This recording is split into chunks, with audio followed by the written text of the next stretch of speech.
Hey everybody, it's your old pal Chuck, and I wanted to do this quick little review. Today we're taking a look at from the Super 7 ReAction line. This is G.I. Joe, a real American hero, Snake Eyes.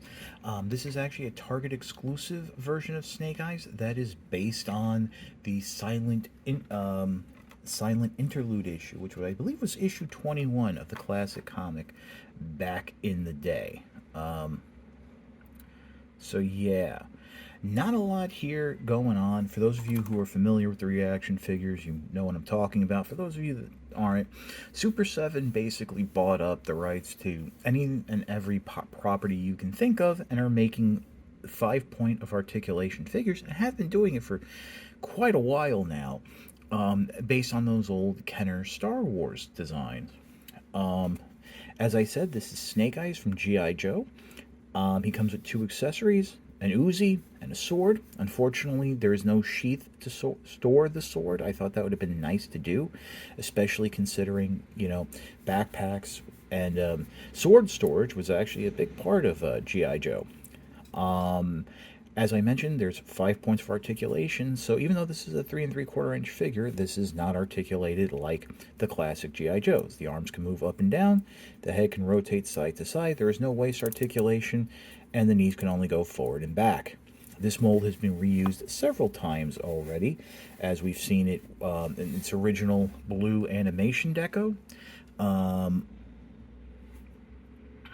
a repaint of that, and it's like a radiation glow with the gold guy from the sled from, I think, the Mass Device miniseries, as well as for a upcoming glow in the dark version. And I want to say there's been an all black version that's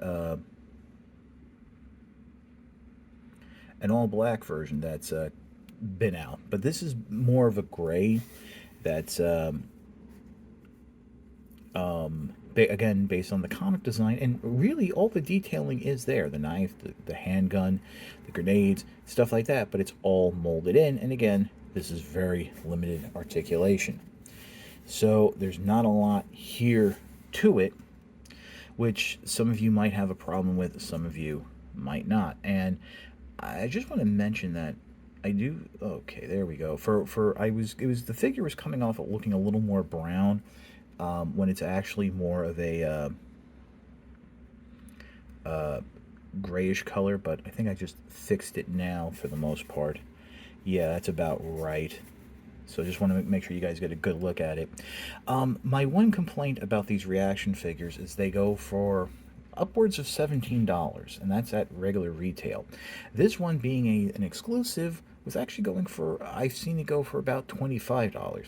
Thankfully, this past weekend, Target was having a sale, which basically dropped the price to around $8. So yeah, that was like a big drop in discount. And I said, well, for that price, I don't feel dirty about buying it. As you know, I've bought some of the Transformer one. I won't be buying more in the future because I'm getting that Unicron.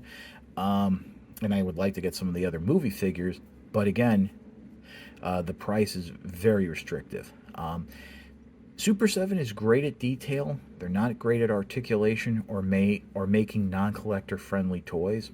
And again, this is really collector only. It even says it on the box, 14 plus. So you know what you're getting with this. You're getting a statue with arms. I really don't know why anyone would want a G.I. Joe figure done in the Kenner style, since G.I. Joe was designed to blow Kenner out of the water, which it did. But yeah, that's actually about it for the review. So we're actually going to end it right here. So if you like this review, like, comment, and subscribe. It does help with the algorithms. And other than that, this is your old pal Chuck for Snake Eyes. And if you haven't checked out Silent Interlude, please do. It's actually a very good comic. We will see you next time.